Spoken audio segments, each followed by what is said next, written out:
ये जो लोग मोदी की तारीफ कर रहे हैं, मैं जिम्मेदारी के साथ कह रहा हूं, क्या कर रहे हैं? ये मोदी के लिए जिंदा है क्योंकि इनके पप्पा हैं वो। एक सोए हुए शेर को जगाया है तुमने, एक कौम जो सोई हुई थी उसको जगा दिया है। शुक्रिया मोदी साहब। हिंदुस्तान में जितने हमले हुए सब हमने बर्दाश्त किया। कानून इसलिए बनाया गया ताकि आरएसएस के 100 साल के जश्न जो मनाया जा रहा है, ये आरएसएस को तोहफा देने के लिए। कभी इधर धुआं उठा, कभी उधर धुआं उठा, कभी एक बच्चा लिंच हुआ, कभी किसी का घर जला, और मोदी ये कहता है कि हम गरीबों की भला कर रहे हैं। तुम औकाफ की जमीनों को छीन कर किसका भला करने जा रहे हो? कि ये कॉन्स्टिट्यूशन माइनॉरिटी को प्रोटेक्ट नहीं कर सकेगा। इसी कॉन्स्टिट्यूशन के आगे सजदा करने के बाद इस कॉन्स्टिट्यूशन को प्रोटेक्ट नहीं कर सके। आप और हम उसी सड़क पर आकर खड़े हो। पहले सिख टारगेट हुआ 1984, आप और हमने देखा कैसे टायर डले थे, कैसे आगजनी हुई थी, आप और हमने देखा। फिर 1992 हो गया। सियासी झंडों की लड़ाई हो ही नहीं सकती, इसलिए मैं बहुत शुक्रिया अदा करता हूं मुस्लिम पर्सनल लॉ बोर्ड का, क्योंकि मुश्किल वक्त में कई लोग रहनुमाई का ढोंग भी करते हैं। जो मुस्लिम भाई लोग अपने तरीके से काम कर रहे हैं, ये बात भारतीय जनता पार्टी के लोगों को बर्दाश्त नहीं है। तमाम तरीके की ऐसी संस्थाएं चल रही हैं जो राजनीतिक लोगों पे दबाव बनाकर इस बिल को पास कराने में सफल हुए हैं। 85% आबादी हक और इंसाफ के साथ खड़ी है, और ये मुझे मुस्लिम चेहरे और मुस्लिम माँ और बहनें नजर नहीं आ रही हैं। इनके पीछे करोड़ों की तादाद में हिंदू माँ और बहनें जो रो रो कर दुआएं कर रही हैं, और हिंदू भाई के मुस्लिमों के साथ, ईसाइयों के साथ, सिखों के साथ, जैनियों के साथ, बुद्ध मजहब वालों के साथ नाइंसाफी हो रही है। काला कानून वापस लो, काला कानून वापस लो। अस्सलाम वालेकुम। लिखने वाले लिख लें और दिखाने वाले दिखा दें, और ये दिखा दें कि आज के इस जलसे में हिंदुस्तान की सारी जमातों के अजीम शख्सियत यहाँ मौजूद हैं।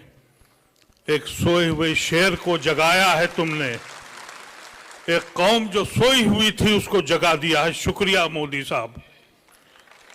ये कम इख्तिलाफ होते हैं जो ये आपके सामने हजरात बैठे हैं। आप देखिए इन हजरात को, मुख्तलिफ जमातों को रिप्रेजेंट करते हैं, मुख्तलिफ पार्टियों को रिप्रेजेंट करते हैं। हिंदुस्तान में जितने हमले हुए सब हमने बर्दाश्त किया। यहां 10-11 साल से एक तमाशा था, कभी इधर धुआं उठा, कभी उधर धुआं उठा, कभी एक बच्चा लिंच हुआ, कभी किसी का घर जला, कहीं बरदर चला। हम चुप रहे और खामोश रहे। लेकिन ये दीन का मसला आ गया, हमारे मसाजिदों का मसला आ गया, हमारे कब्रिस्तानों का मसला आ गया। शुक्र है और एहसान है पर्सनल लॉ बोर्ड का, उसने आवाज लगाई और बर वक्त आवाज लगाई। हिंदुस्तान की सोई हुई कौम, उसको एहसास हुआ अगर हमारा दीन नहीं तो हमारी दुनिया में वजूद का कोई मानी भी नहीं है। हमने बड़े बड़े मजालिम देखे हैं। मोदी और उनकी सरकार का मकसद क्या है वो अंदाजा कर लें हमसे। हम हिंदुस्तान में वाहिद लोग हैं जो हमेशा हमने झंडे को अपनाया, इस हिंदुस्तान की अजमत को अपनाया, अपने खून को बांटा और फिर हिंदुस्तान की सांझी विरासत को अपनाया। तुम रोज हमारे साथ ये करते हो। एक बात मैं बावर कर दूं आपसे, सुप्रीम कोर्ट में जो 2 मसाइल अटके हुए हैं जिस पे 5 तारीख को मसला है, पूरे पार्लियामेंट के अंदर एक एक मेंबर कहता रहा कि ये गैर कानूनी है, खुदारा इसको मत लाइए, लेकिन अपनी अक्सरियत के जोम में वो ले आए। सुप्रीम कोर्ट यकीनी तौर पर अगर उसकी को अपनी अजमत कायम रखना है, वो मुहाफिज है हिंदुस्तान के आइन का, तो वो ये 2 या 3 मसले जिस पे आज रुका बहस है, वो इंशाअल्लाह उस पे स्टे लगेगा। लेकिन यह मत समझिएगा कि आपकी बचत हो गई है। पूरा का पूरा कानून नाकिस है। बहुत सी चीजें ऐसी हैं जो आप सोच भी नहीं सकते। कह दिया कि 12 साल से ज्यादा जिसका कब्जा है वो उसी का हो जाएगा। हमारा यकीन यह है हमारा कि औकाफ की जमीन जब आप अल्लाह के हवाले करते हैं तो वो हमेशा से अल्लाह के हवाले हो जाती है। मैं क्योंकि उस कमेटी में रहा हूं 2013 के, जिसमें यह एक्ट बना था, उसका मैं मेंबर था। उस वक्त हम लोगों ने कोशिश की थी कि उन सारी जायदादों को छीना जाए, वापस लिया जाए जिस पे काबिज है हुकूमत हिंद भी, स्टेट गवर्नमेंट भी और हमारे अपने लोगों ने भी कब्जा किया था।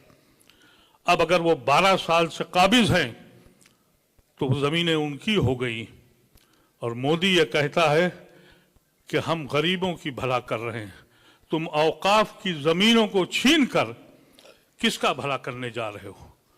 मोदी ये कहता है कि हम औरतों के लिए बहुत फायदा करने वाले हैं। औरतों के तो हुकूक ही छीन लिए उसने ये कह दिया कि 5 साल आपको प्रैक्टिसिंग मुसलमान होना है। तो ये खवातीन जो अपने घरों में इबादत करती हैं, क्या इनके बुर्के उतार के देखोगे? घरों में घुस के देखोगे कि ये दीन के काम कर रही हैं? उनके हुकूक छीन कर बेशर्मी की तरह बयानबाजी हो रही है। हम समझते हैं बहुत बहुत बड़े लोग, शख्सियत आपके बीच में हैं, लेकिन एक बात याद रखिएगा, ये पर्सनल लॉ बोर्ड ने जो आवाज दी है इसके मानी समझिए। ये मत समझिए कि एक मीटिंग आपने कर ली और आप खामोश हो गए। बहुत से हमारे हिंदू भाई ऐसे हैं जो हमारे साथ हैं लेकिन औकाफ को समझ ही नहीं पा रहे हैं।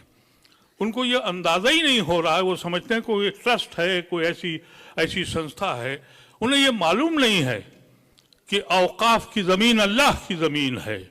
उसमें खुर्द-बुर्द करोगे तो हम माफ नहीं करेंगे, तुमको याद रखना, और अल्लाह भी तुमको माफ नहीं करेगा। इसका एहसास तुम लोगों को होना चाहिए। छोटी छोटी मीटिंगें करो अपने मोहल्लों में, अपने कस्बों में, अपने घरों पर, और बुलाओ, उनको बताओ कि ये हमारे कत्ल की साजिश है। हम इस मुल्क में किस तरह रहेंगे इसका फैसला तुम्हें करना है। तुम्हारे आने वाली नस्लें इस मुल्क में कैसे रहेंगी।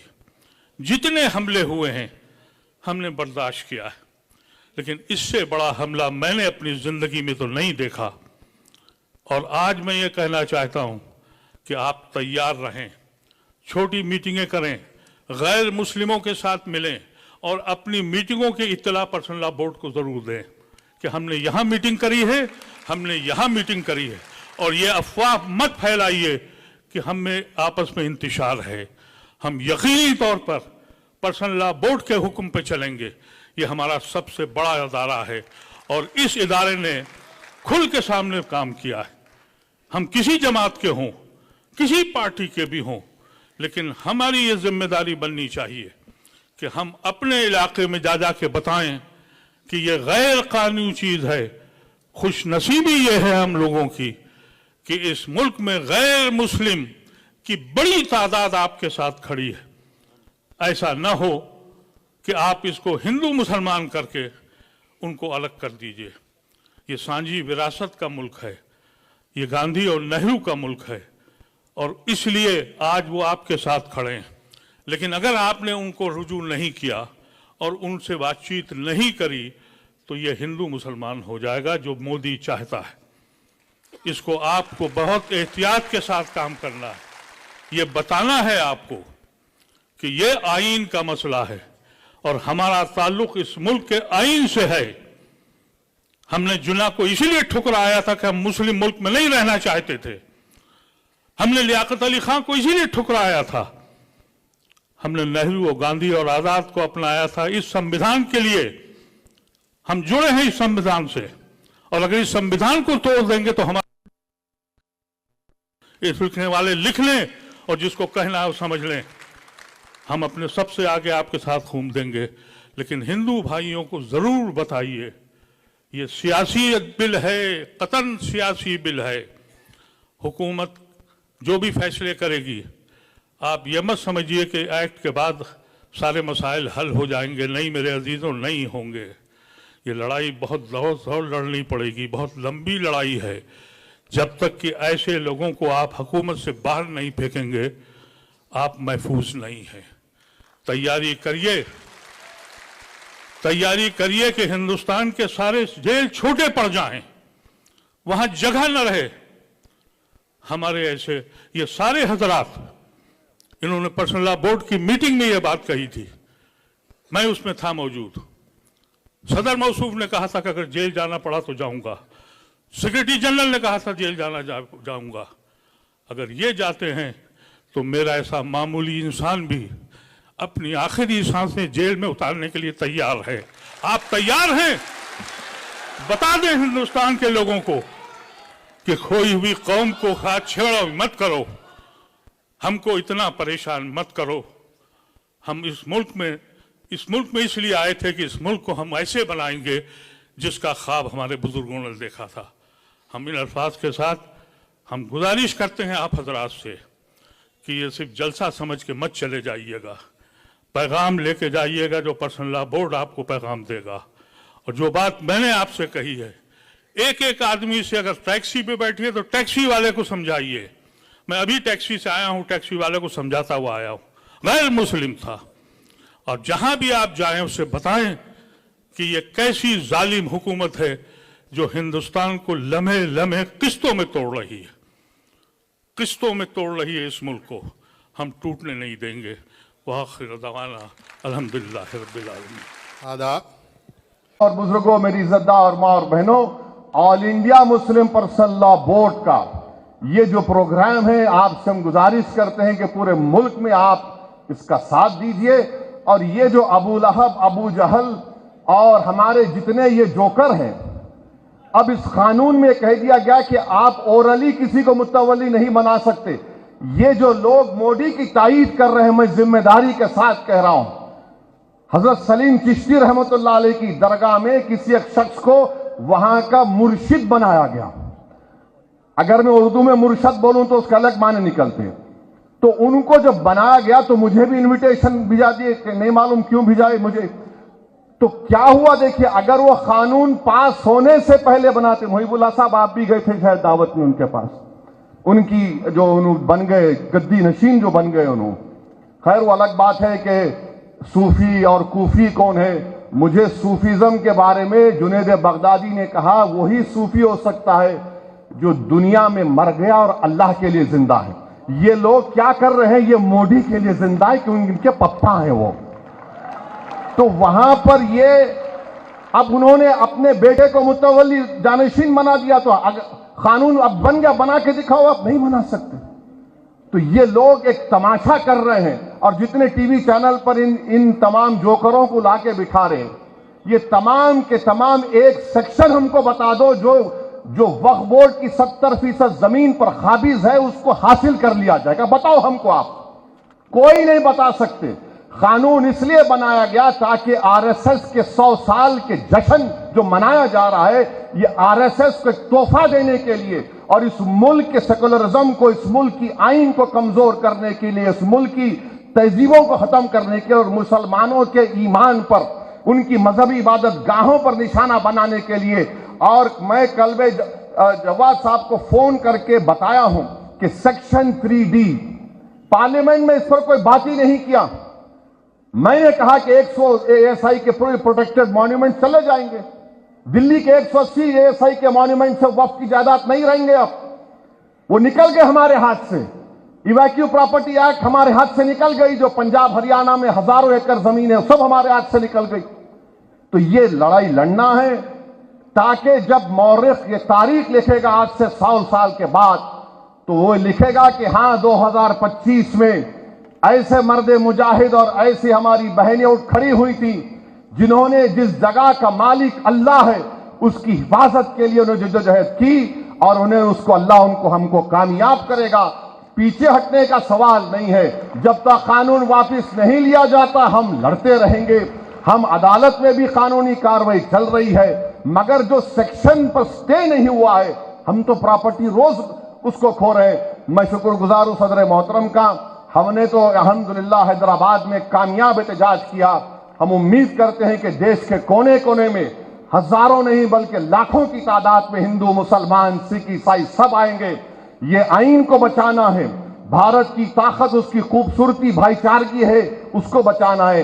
आइए हम सब मिलकर इस काले कानून को शिकस्त दें। वाखिर दावान अल्हम्दुलिल्लाह रब्बिल आलमीन। मैं अपनी बात गुरबाणी में एक शब्द है, अव्वल अल्लाह नूर पाया कुदरत के सब बंदे, एक नूर ते सब जग उपजा कौन भले को मंदे। मैं आपसे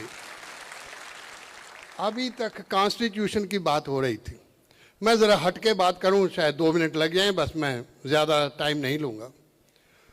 26/11/1949 को इसी कॉन्स्टिट्यूशन को सरदार हुकम सिंह और भूपिंदर सिंह वॉक आउट कर गए थे कि ये कॉन्स्टिट्यूशन माइनॉरिटी को प्रोटेक्ट नहीं कर सकेगा। 75 साल का इतिहास आज आपके सामने है। इसी कॉन्स्टिट्यूशन के आगे सजदा करने के बाद इस कॉन्स्टिट्यूशन को प्रोटेक्ट नहीं कर सके। आप और हम उसी सड़क पर आकर खड़े हो गए। यह सवाल हमें समझना चाहिए, ऐसा क्यों हुआ। दूसरी बात, पहले सिख टारगेट हुआ 1984, आप और हमने देखा कैसे टायर डले थे, कैसे आगजनी हुई थी, आप और हमने देखा। फिर 1992 हो गया। अभी माबरी मस्जिद की बात कर रहे थे, जिस कानून में यह कहा गया हो कि ये मूर्तियां गैर कानूनी रखी गई, इसका समतल करना भी गैर कानूनी हो, पर वही मस्जिद, वही स्थान उन्हीं को दे दिया जाए जो करने वाले थे, तो कहां था कॉन्स्टिट्यूशन। सवाल कॉन्स्टिट्यूशन पर है, सवाल मेरा किसी से नहीं, सवाल तो कॉन्स्टिट्यूशन से बनेगा। सरदार जस्टिस गुरनाम सिंह मिनिस्ट्री थी पंजाब में, एक सरदार गुरमीत सिंह एडवोकेट जनरल थे। हमने उनसे पूछा इस कॉन्स्टिट्यूशन के बारे में आप क्या कहना चाहते। डॉक्टर सरदार गुरमीत सिंह ने जो हमें बताया, हम बड़े यंग थे, मुझे मौका मिला अपनी जिंदगी में, सरदार हुकम सिंह जी जो कॉन्स्टिट्यूशन से वॉकआउट किए थे, वो जब लोकसभा के स्पीकर बने और मुझे उनके साथ 10 साल काम करने का मौका मिला, मुझे खुशी है कि जब उन्हीं से पूछा था कि अब उसी कॉन्स्टिट्यूशन को प्रोटेक्ट करोगे जिसमें आपने वॉकआउट किया था, सरदार हुकम सिंह जी का जो जवाब था वो आपका जवाब था। उन्होंने कहा कि अब मेरे पास कोई और रास्ता नहीं, मेरे पास कोई और ऑप्शन नहीं, कम से कम कोई दस्तावेज तो है। मैं गारंटी करता हूं कि अपने दौरान इस कॉन्स्टिट्यूशन और माइनॉरिटीज के इंटरेस्ट को प्रोटेक्ट करूंगा। मुझे खुशी है कि मुझे उन लोगों के साथ काम करने का मौका मिला।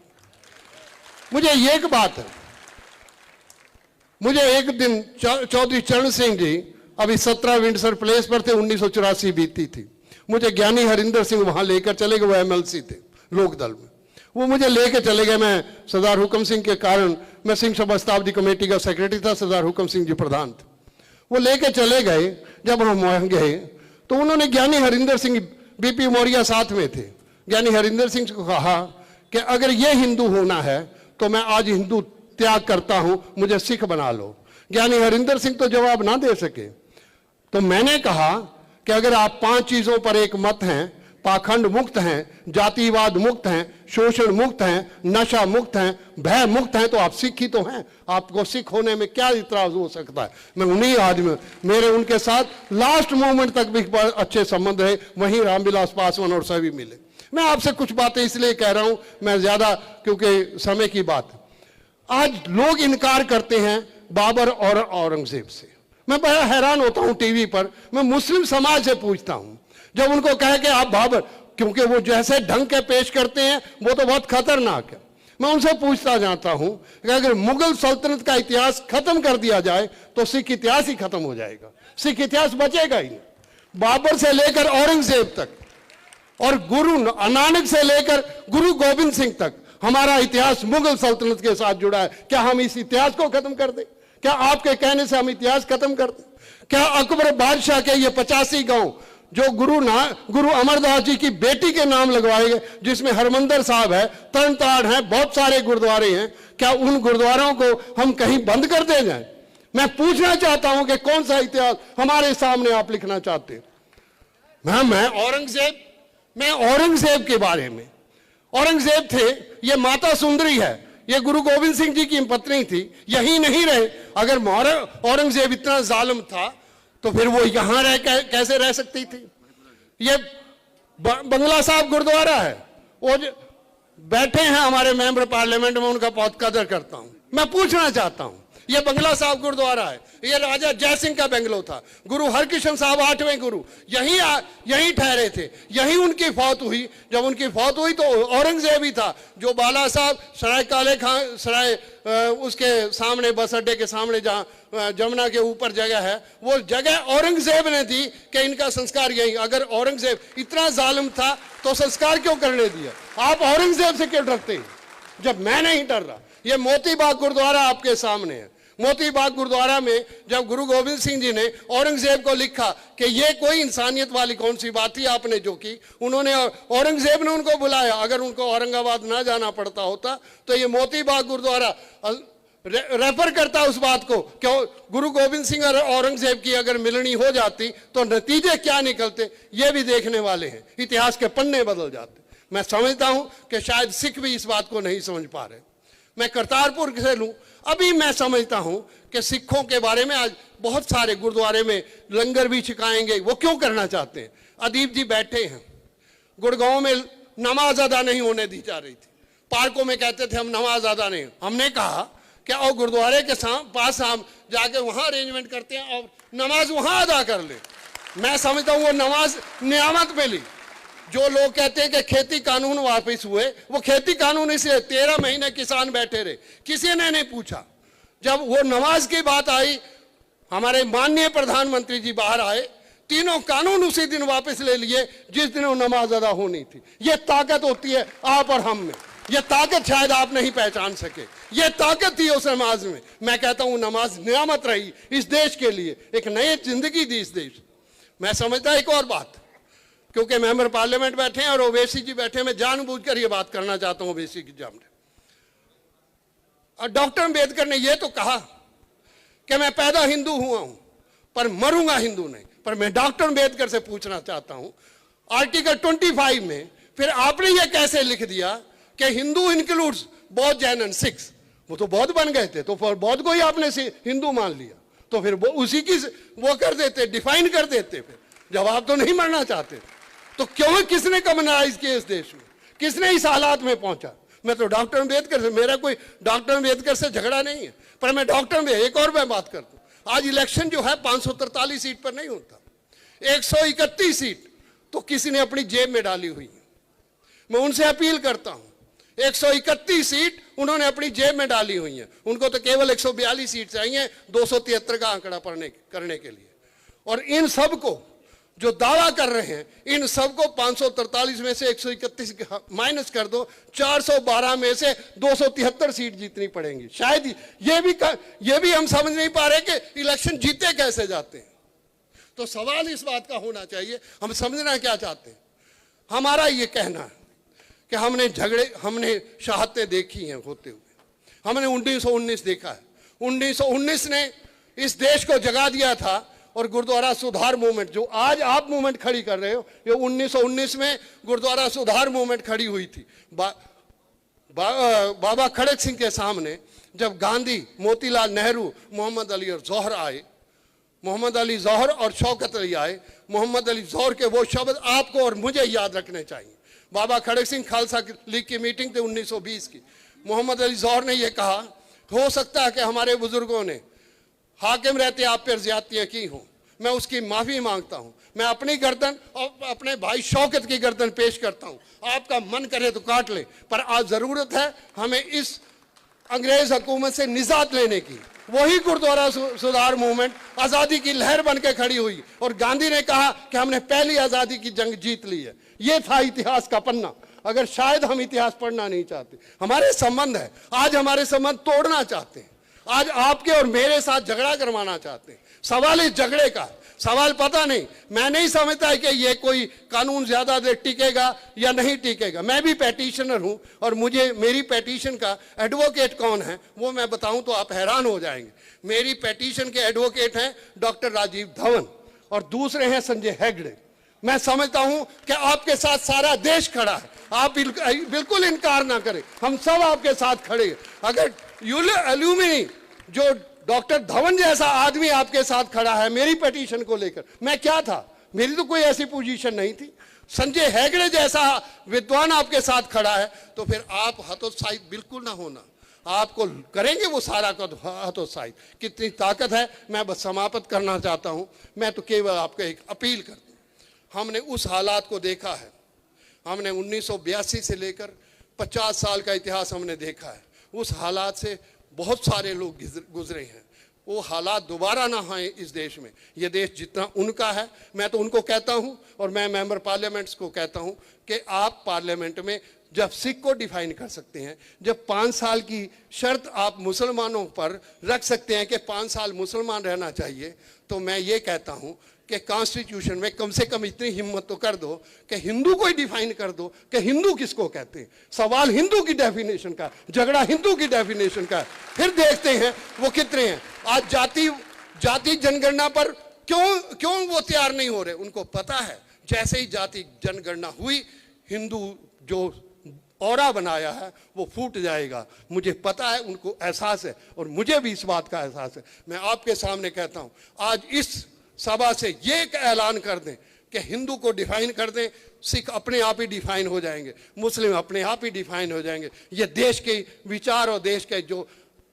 जिसको हमने गंगा और जमनी तहजीब कहते हैं, मैं समझता हूं कि ये गुरु नानक और गांधी की विचारधारा है। मैंने एक बार कहा था, गांधी और नानक में क्या था, नानक से किसी ने पूछा कि ईश्वर है, नानक ने कहा सत्य ईश्वर है। उन्होंने किसी ईश्वर की इशू ही खत्म कर दिया।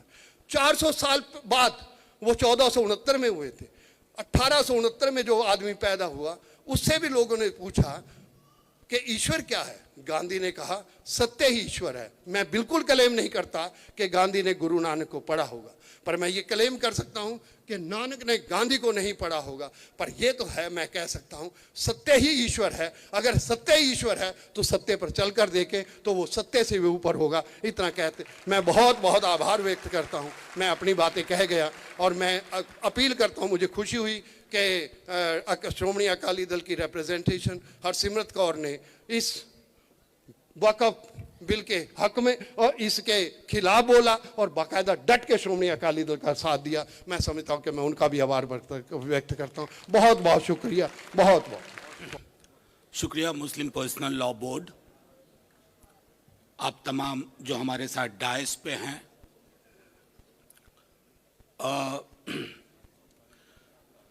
ये सियासी झंडों की लड़ाई हो ही नहीं सकती, इसलिए मैं बहुत शुक्रिया अदा करता हूं मुस्लिम पर्सनल लॉ बोर्ड का, क्योंकि मुश्किल वक्त में कई लोग रहनुमाई का ढोंग भी करते हैं, उन्हें भी पहचानना बहुत जरूरी है। असल में दिक्कत क्या है, आप सब जो यहां इतनी बड़ी तादाद में आए हैं, परसों मैं किशनगंज में था, एक बहुत बड़ा जलसा हुआ था, वहां भी गुस्सा वाजिब है, लेकिन ये लड़ाई सिर्फ मुसलमानों की नहीं है, हर हिंदुस्तानी आपके साथ। ये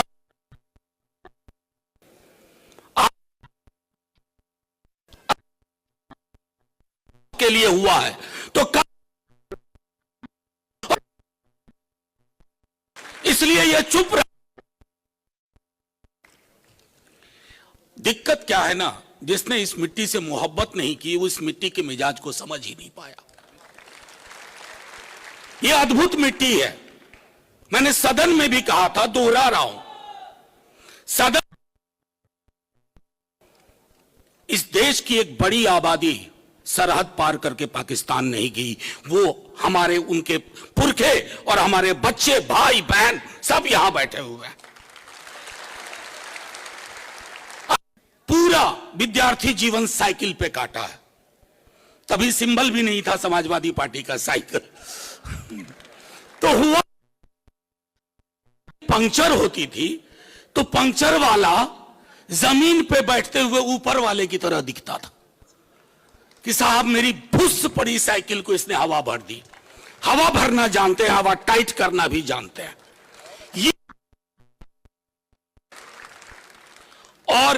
एक आखिरी चीज कह करके अपनी बात खत्म करूंगा, क्योंकि थोड़ी तबीयत अच्छी नहीं लग रही थी, परसों किशनगंज से आया, अभी फिर कहीं जाना है। मैं सिर्फ आप लोगों को कहूंगा, मायूसी नहीं रखनी है। आपका करार नेहरू मौलाना आजाद से था, उस करार तो तख्त को ताबूत बनते देर नहीं लगती है। वो करार जिंदा रहेगा। मायूस मुल्क, मायूस इरादे मंजिल नहीं हासिल करेंगे। ये लड़ाई आपकी नहीं है। मैं आखिरी बात कहता हूं, ये लड़ाई प्रेसिडेंट इतने बीमार सुन रहे थे कि कौन क्या बोल रहा है वक्त पे। लोकसभा में 4 बजे सुबह तक, राज्यसभा में 3:30 बजे सुबह तक मेरे नेता प्रतिपक्ष, हम हारे, नंबर बहुत आए हमारे पास, जितनी हमारी हैसियत नहीं थी राज्यसभा में। 98। ये लोग कौन है? आपके साथ रहेंगे और रहेंगे। झंडे का रंग नहीं देखा जाएगा, बस मुल्क की जो तामीर, जो तसव्वुर मौलाना आजाद, नेहरू और गांधी ने की थी, वही मुल्क पंक्चर ठीक करके बना देंगे। बहुत Muslim All India Muslim Personal Law Board के सदर साहब आड़ी मौलाना खालिद साहब, आड़ी मौलाना फजील रहीम साहब, आड़ी सैयद सजादा उल्ला हुसैन साहब, आदरणीय असगर इमाम मेहंदी साहब, आदरणीय कलवे सादिक साहब, आड़ी उस्मानी साहब, आदरणीय मुफ्ती अब्दुल साजिद साहब, हमारे मेंबर ऑफ पार्लियामेंट मौलाना मुईउल्लाह साहब, उवैसी साहब, अदीब साहब जो हम सबके बहुत सीनियर हैं, और इस जलसे में आए हुए सभी all India Muslim Personal Law Board के आह्वान पर आए हुए सभी हमारे बुजुर्गों, नौजवान साथियों, हमारी माताओं बहनों और पत्रकार साथियों, मैं आज के इस मौके पर all India Muslim Personal Law Board के साथियों को हृदय से धन्यवाद देता हूं, आभार व्यक्त करता हूं, शुक्रिया अदा करता हूं कि उन्होंने इस जलसे को बुला के चर्चा का मौका दिया। मैं समझता हूं जिस तरीके से देश के अंदर वक्फ बिल को लेकर लगातार पूरे देश में अलग अलग तरीके से चर्चा हुई, मीडिया में चीजें आई, पार्लियामेंट में बिल के इंट्रोडक्शन से लेके जेपीसी के बाद बिल के पास होने तक जो चर्चाएं आई, उसमें मैं समझता हूं एक बात तो आम है कि भारतीय जनता पार्टी के लोग और उनकी सरकार को ये बर्दाश्त, आखिर क्यों है उन्हें बर्दाश्त, क्या उन जमीनों के माध्यम से धार्मिक कृत्य हो, शिक्षा, मदरसे चला रहे हो, मस्जिदें हो, और तमाम तरीके के जो चीजें हैं उनको लेकर जो मुस्लिम भाई लोग अपने तरीके से काम कर रहे हैं, ये बात भारतीय जनता पार्टी के लोगों को बर्दाश्त नहीं है। तमाम तरीके की ऐसी संस्थाएं चल रही हैं जो राजनीतिक लोगों पे दबाव बनाकर इस बिल को पास कराने में सफल हुए हैं। लेकिन आज इस मौके पर मैं आह्वान करना चाहता हूं आप सभी का, जिनके बारे में संसद में भी चर्चा हुई है, चाहे वो आंध्र प्रदेश वाले हों, चाहे वो बिहार वाले हों, चाहे वो पश्चिमी उत्तर प्रदेश के लोग हों, चाहे वो कर्नाटक वाले हों, देवेगौड़ा साहब, नायडू साहब हो, नीतीश साहब हो, जैन साहब हो, सबके सब लोगों को आने वाले समय में जो तरीका होता है लोकतंत्र का, सियासत का, उस सियासी तरीके से आपको भी सबक सिखाने का संकल्प लेना पड़ेगा। मैंने वक्फ बिल के चर्चा के समय कई इन दलों के सांसदों से कहा कि आखिर आप तो सपोर्ट लिए हो मुसलमान भाइयों का, आखिर आप क्यों ऐसा फैसला लेने जा रहे हो? तो उनको लगता है कि इस समय बिल पास करा लो, बाद में फिर कोई ना कोई मुद्दा बनाकर कोई ना कोई नई तस्वीर पेश करके वो चुनाव में वोट ले लेंगे। इसलिए मैं इस मौके पर आपसे कहूंगा, शुरुआत कर दीजिए। बिहार का चुनाव आने जा रहा है, बिहार के चुनाव से ही सफाई कर दीजिए, जिससे कभी ये दोबारा आपके किसी भी हक के खिलाफ लड़ाई न लड़ सके। इसलिए मैं आज इस मौके पर विश्वास दिलाता हूं all India Muslim Personal Law Board के सभी पदाधिकारियों का, और मैं समझता हूं मौलाना कलवे साहब ने चर्चा की कि पूरे देश की तमाम तंजीमें आज मुस्लिम पर्सनल लॉ बोर्ड के बैनर्स के साथ खड़ी हुई हैं। मैं अपनी ओर से, अपनी समाजवादी पार्टी की ओर से, अपने नेता आदरणीय अखिलेश यादव जी की ओर से आपको यह विश्वास दिलाता हूं, आप सब जो भी फैसला लोगे अपनी पूरी क्षमता और पूरी हैसियत के साथ आपके फैसले के साथ मजबूती से खड़े दिखाई देंगे। ये हमने जंतर मंतर पर भी आके कहा था, यह मसला चाहे सड़कों में रहेगा, चाहे संसद में रहेगा, चाहे माननीय सर्वोच्च न्यायालय, समाजवादी पार्टी आपके साथ खड़ी दिखाई देगी। मैंने उस समय भी कहा था, आज फिर दोहराना चाहता हूं। मुझे उम्मीद ही नहीं, पूरा यकीन है जिस तरीके से माननीय सर्वोच्च न्यायालय में बहस और चर्चा शुरू हुई है और जो बातें वहां से निकल के आ रही हैं, मुझे पूरा यकीन है कि यह बिल माननीय सर्वोच्च न्यायालय में स्टैंड नहीं करेगा। सर्वोच्च न्यायालय का फैसला हमारे हक में होगा। जहां हम ये यकीन लगाए हैं सर्वोच्च न्यायालय का फैसला हमारे हक में होगा, वहीं देखिए भारतीय जनता पार्टी को, देखिए क्या हो गया है देश के उपराष्ट्रपति महोदय तक को, केंद्रीय मंत्रियों को, सांसदों को, वो लगातार इस तरह की बातें की कि माननीय न्यायालय के मुख्य न्यायाधीश इस बात के लिए जिम्मेदार होंगे कि देश के अंदर गृह युद्ध हो जाएगा। इस स्तर तक की बातें करते हैं। तो आज में कल 2 दिन पहले एक रिपोर्ट आई है, देश के अंदर 10 अगर सबसे बड़ी हेट स्पीच किसी भी दल ने की है तो वो भारतीय जनता पार्टी और प्रधानमंत्री से लेके उनके नीचे तक के 10 लोग हैं, कोई उसमें सेकुलर आदमी है।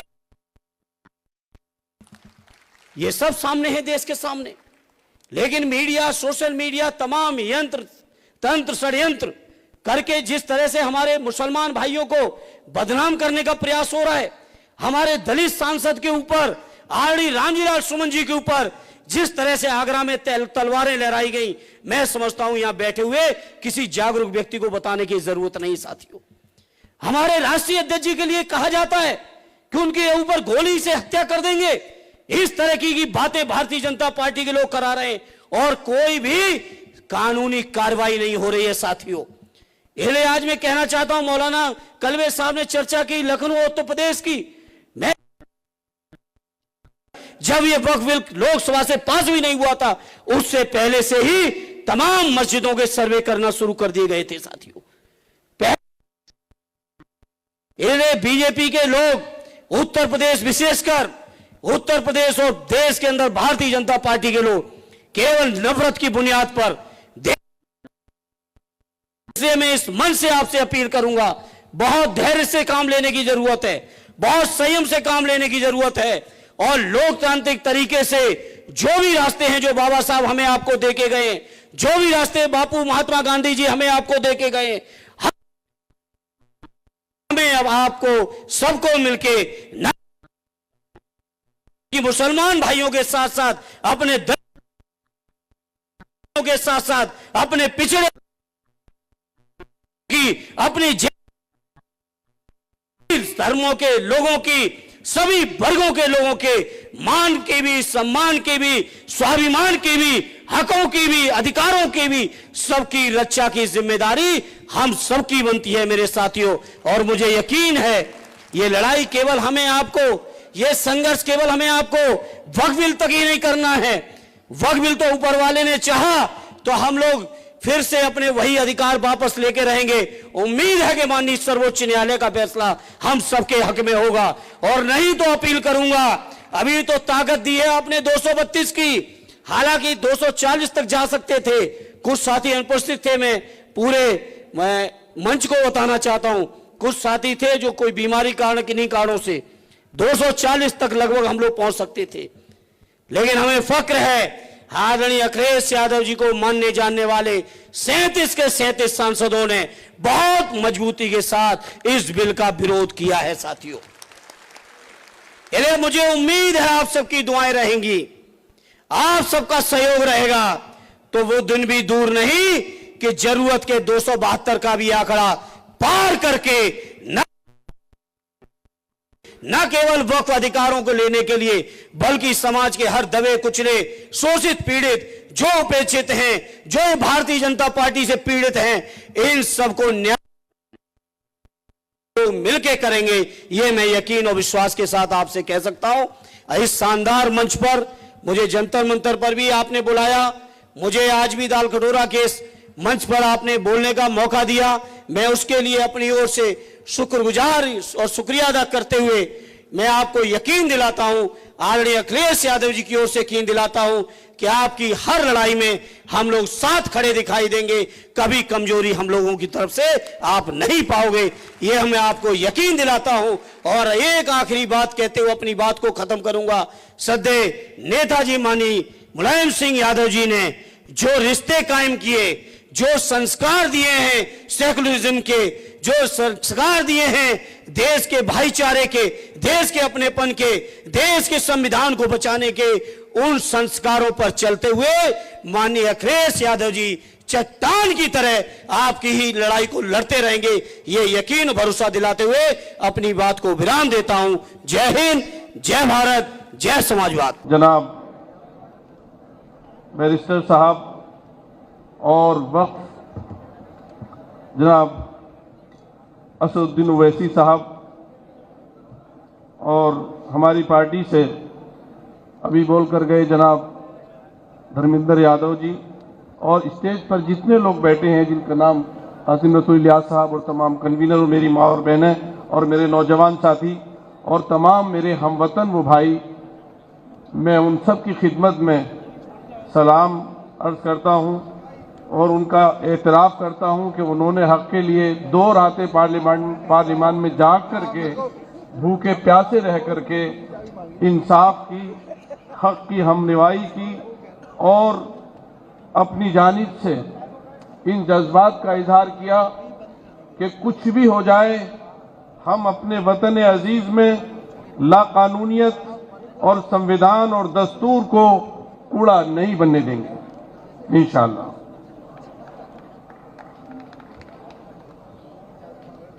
मोहतरम ओवैसी साहब ने जिस जाफिशानी के साथ, मैं इस बात का यहां आप सब लोगों के सामने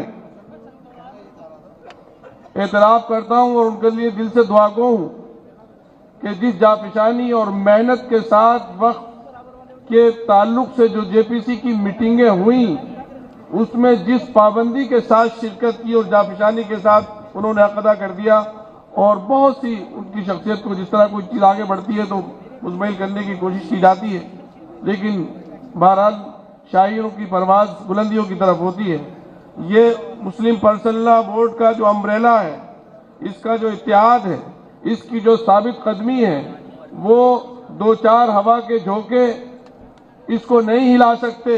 ये बड़ी मजबूत चट्टान है और मुझे उम्मीद है हमारे देश की 85% आबादी हक और इंसाफ के साथ खड़ी है, और ये मुझे मुस्लिम चेहरे और मुस्लिम माँ और बहनें नजर नहीं आ रही हैं। इनके पीछे करोड़ों की तादाद में हिंदू माँ और बहनें जो रो रो कर दुआएं कर रही हैं, और हिंदू भाई के मुस्लिमों के साथ, ईसाइयों के साथ, सिखों के साथ, जैनियों के साथ, बुद्ध मजहब वालों के साथ नाइंसाफी हो रही है।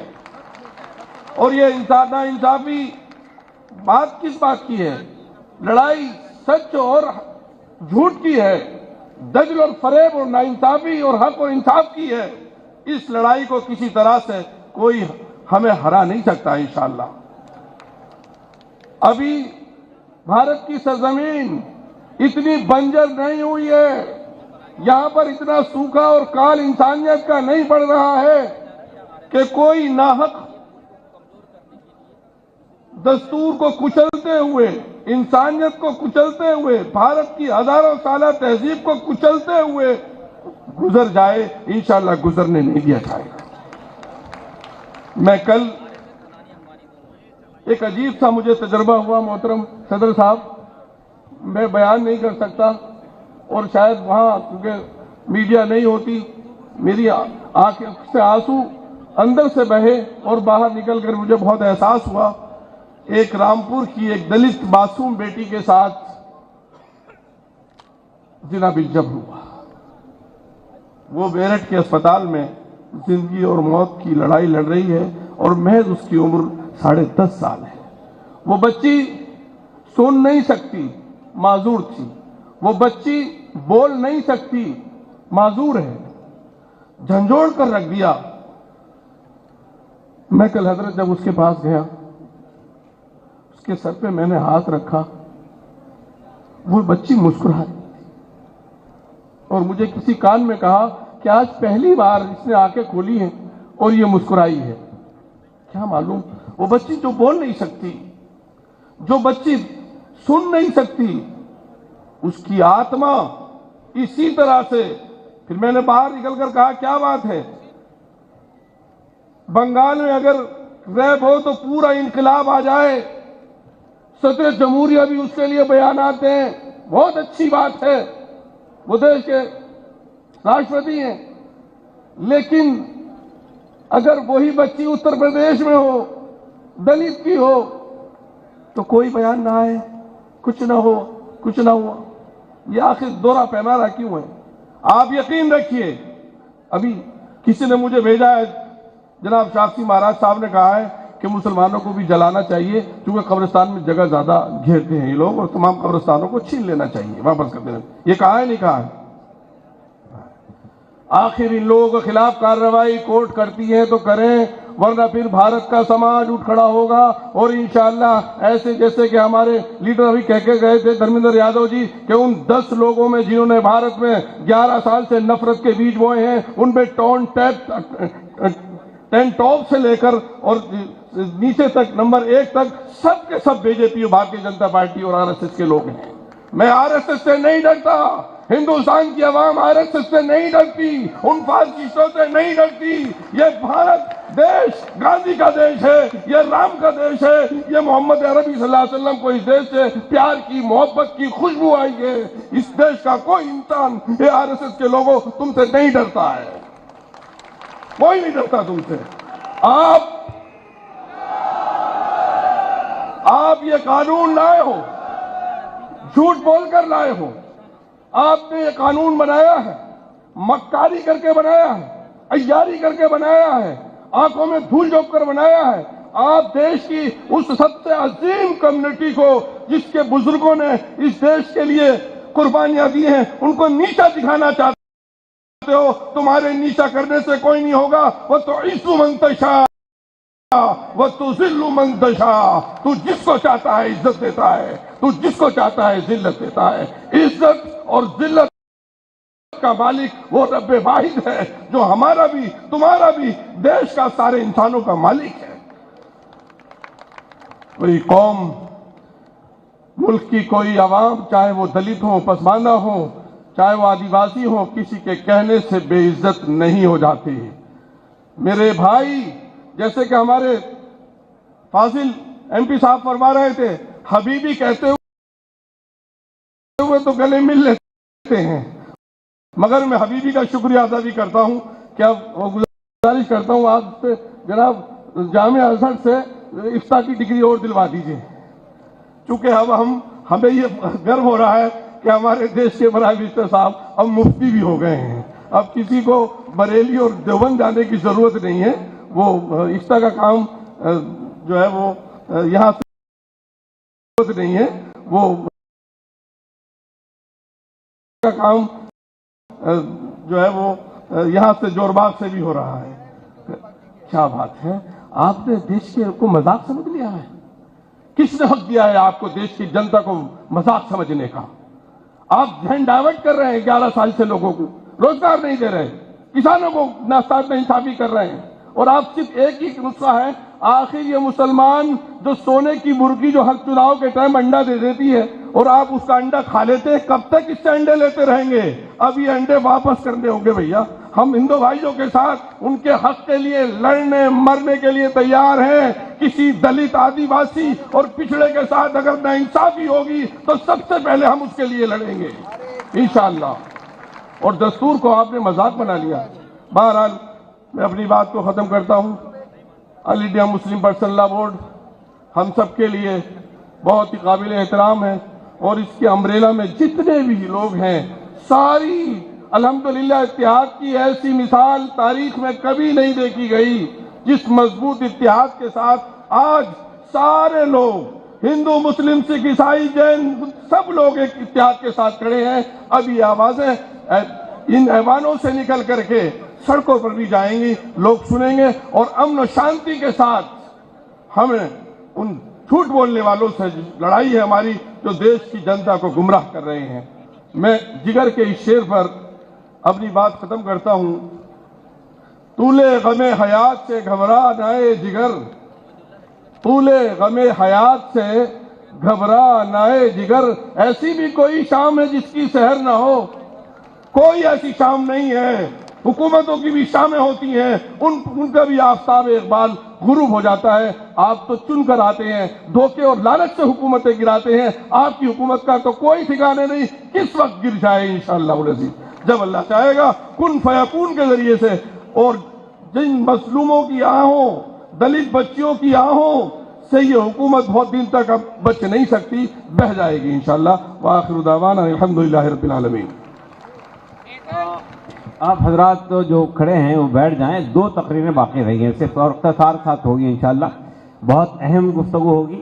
अब मैं मौलाना मोहतरम जनाब सैयद सादुल्ला हुसैनी साहब, नायब अमीर जमात इस्लामी हिंद, नायब सदर all India Muslim Personal Law board और अमीर जमात इस्लामी हिंद से गुजारिश करता हूँ कि तशरीफ लाएँ और अपनी बात रखें।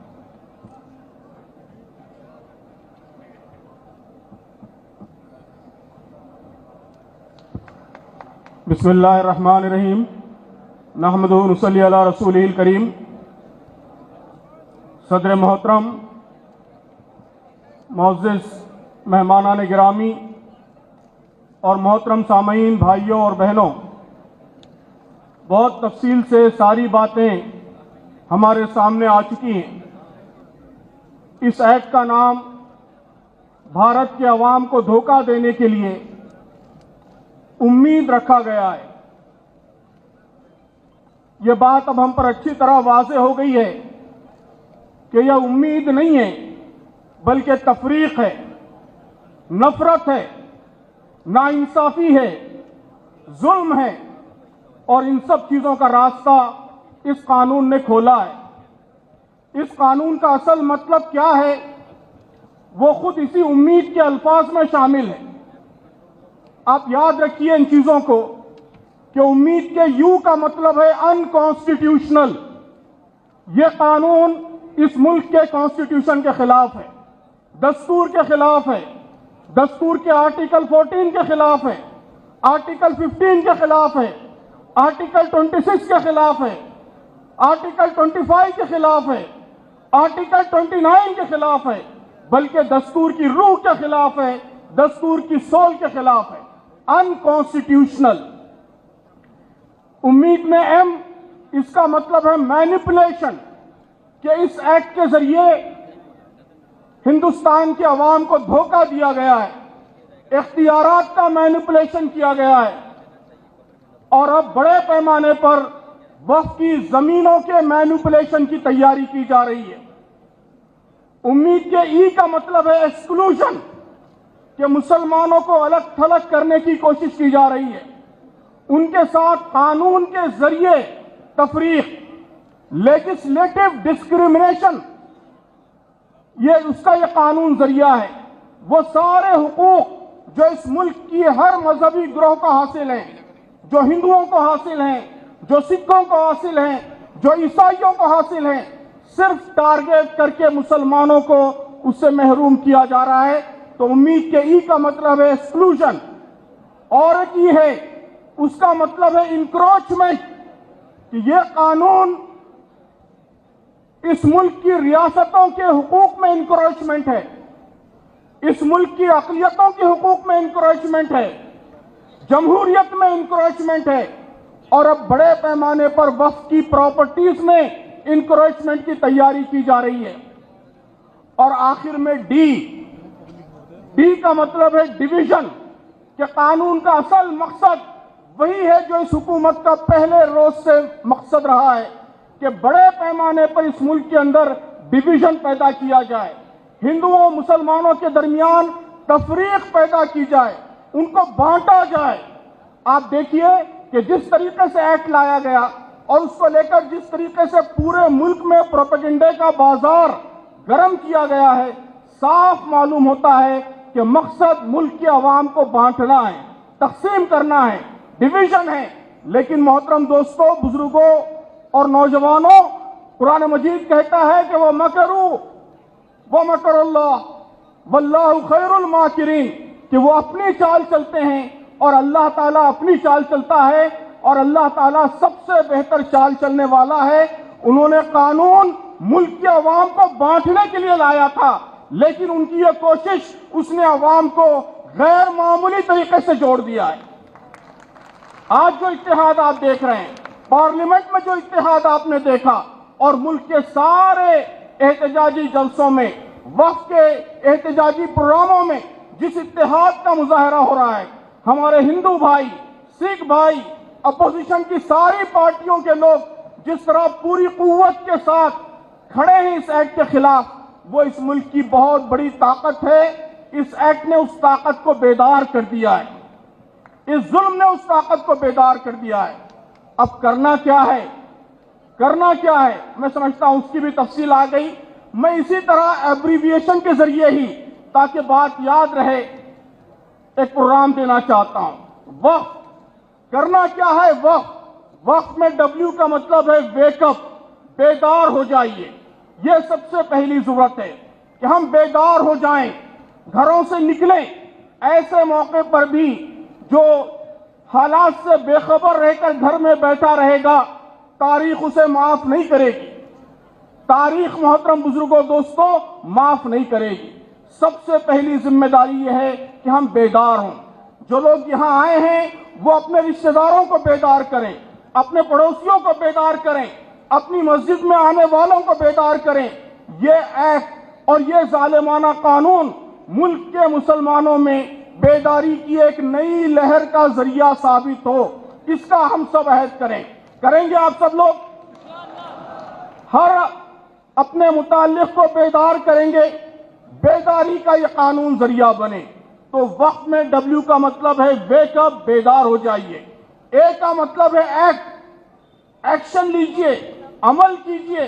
क्या अमल करना है, यहां बात तफसील से हमारे सामने आ गई कि पुरअमन तरीके से हमको एहतजाज करना है। हमको जालिमों की साजिशों का निशाना नहीं बनना है, अपने बुजुर्गों के हाथ मजबूत करने हैं, मुत्तहिद होकर इस कोशिश को आगे बढ़ाना है। All India Muslim Personal Law board, जो मुसलमानों की तमाम जमातों और तमाम फिरकों और उसके तमाम मकातिब का नुमाइंदा प्लेटफॉर्म है, इसके साथ वाबस्ता रहिए, उसकी हर आवाज पर लब्बैक कहिए और उसकी रहनुमाई के मुताबिक जिस वक्त जिस काम का मुतालबा किया जाए, जिस एक्शन का मुतालबा किया जाए, उस पर लब्बैक कहिए। जब ईमेल देने की बात हो तो ईमेल कीजिए, जब एहतजाज में शरीक होने की बात हो एहतजाज में शरीक होइए, जब बत्ती गुल करने की बात हो बत्ती गुल कीजिए, जब काली पट्टी लगाने की बात हो काली पट्टी लगाइए। एक्शन के सारे 20 करोड़ मुसलमान और उनके साथ इस मुल्क के दीगर 120 करोड़ अवाम सब मिलके एक्शन में आ जाएं, उसी के नतीजे में जुल्म का खात्मा होगा। तो याद रखिए, W से वेकअप, A से एक्शन, Q से क्वेश्चन। यह बड़ी अहम बात है कि इस मुल्क के कानूनदानों से, मीडिया से, वक्फ बिल के हामियों से जगह जगह सवाल पूछिए। क्या सवाल पूछना है आपके सामने अभी असदुद्दीन अवैसी साहब ने बातें रखी और हमारे मुकर्रिर ने बातें रखी, पार्लियामेंट के सेशंस में सवालात किए गए।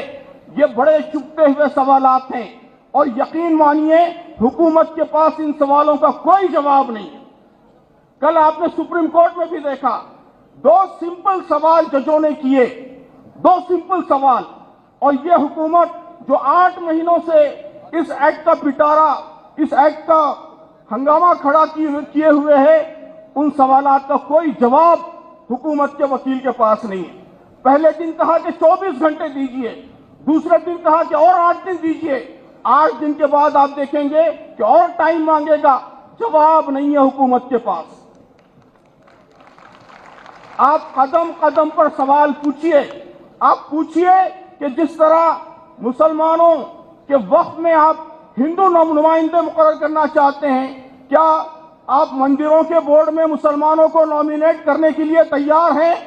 सुप्रीम कोर्ट ने यही सवाल किया है। आप भी सवाल कीजिए, जगह जगह सवाल कीजिए, इस सवाल से ही आप बहस का रुख बदल सकते हैं। मीडिया में सवाल कीजिए, सोशल मीडिया में सवाल कीजिए। क्वेश्चन, ये तीसरा इंपॉर्टेंट प्रोग्राम है वक्फ में, वेकअप, एक्शन, क्वेश्चन, और आखिरी चीज है एफ। एफ का मतलब यह है कि फिक्सिंग द नैरेटिव, कि जो नैरेटिव चल रहा है, जो बयान की हर जगह राइज किया गया है, उसको बदलिए। क्वेश्चन के जरिए, दलाइल के जरिए और संजीदा मबाहिस के जरिए इस मुल्क की राय आम्मा को, इस मुल्क के पब्लिक ओपिनियन को मुतासिर कीजिए। तो ये 4 बातें याद रखिए, इसी के जरिए आप इंशाअल्लाह इस कानून को, इस जुल्म को एक बड़ी तब्दीली का जरिया बना सकेंगे। जैसा कि बात आई, मामला सिर्फ इस कानून का नहीं है, बल्कि मजालिम का एक तवील सिलसिला है। इंशाअल्लाह ये वक्फ कानून इस जुल्म के ताबूत में आखिरी कील साबित होगा। अगर हम सब ने इसी रुख पर कोशिशें की तो इंशाअल्लाह, जैसा कि यहाँ बहुत से मुकर्रिरीन ने तो यकीन का इजहार किया, ये एक नई सुबह का, एक नए दौर का आगाज इंशाअल्लाह साबित होगा। एक बार नारा लगाइए कि वापस लो, वापस लो, काला कानून वापस लो, काला कानून वापस लो, वक्फ तरमीमात वापस लो। बहुत शुक्रिया।